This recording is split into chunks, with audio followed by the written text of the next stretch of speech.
Hörmətli izləyicilər, mən deyirəm Allahı görmüşəm və görüşmüşəm. Təbii ki, bu söhbət inanılası söhbət deyil. Mən özüm uzun illərdir bu söhbətə görə özümdə sözümdə deyəm, şokdayım deyim, bilmirəm. Amma bu bir həqiqətdir. Özümü Allah adamı sayıram. Bir Allah adamı kimi hərdən bəzi məsələlərə toxunmaq istəyirəm. Mən oğlan olsaydım, kimin qızınla sevlənsəydim, kimin qızını sevə gətirəsi olsaydım, fikirləşərdim ki, bu qız atadan, anadan, bacıdan, qardaşdan ayrılıb mənim evimə gəlir. Mənə ömür gün yoldaşı olmağa gəlir, mənə sir yoldaşı olmağa gəlir, ömürlük mənə qulluq eləməyə gəlir. Hələ evlat verməyi demirəm, o Allahın işidir, verə də bilər, verməyə də bilər.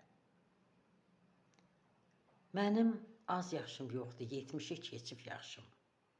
Həyatımda ikinci ailədə kişinin qadına böyük hörmətini gördüm.